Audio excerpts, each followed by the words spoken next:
আসসালামু আলাইকুম। আজকে হচ্ছে জুমার দিন, এই কারণে রাস্তা অনেক ফাঁকা সকাল সকাল। তো দেখলে মনে হচ্ছে যে বাংলাদেশে যেন ঈদ হয় না, ওরকম আর কি।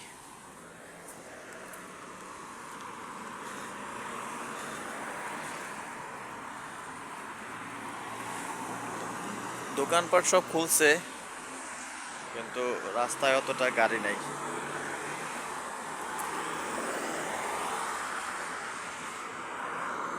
যে বাংলাদেশের একটা দোকান, সবজির দোকান, মুরগির দোকান।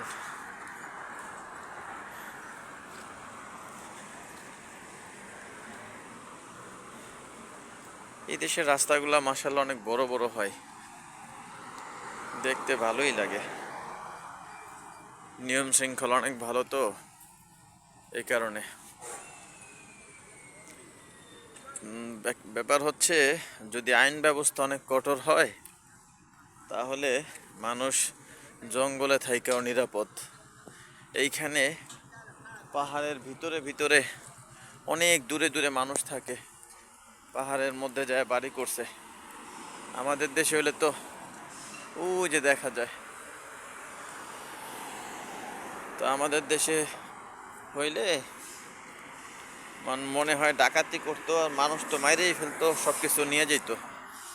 কিন্তু এই দেশে শাসন ব্যবস্থা অনেক কঠিন, ফোন দেওয়ার সাথে সাথে পুলিশ চলে আসে।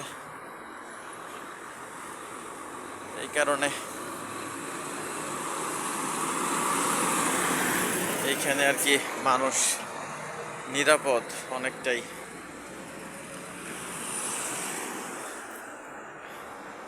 কারণ মানুষ এরকম জিনিস, যাকে মুক্ত অবস্থায় রাখলে সে অনেক কিছু করব, তারা যদি আইনের মাধ্যমে রাখা হয় সে ঠিক থাকে।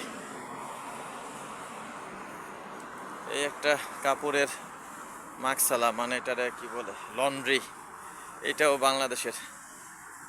বাঙালি আছে মাশাআল্লাহ, অনেক আছে।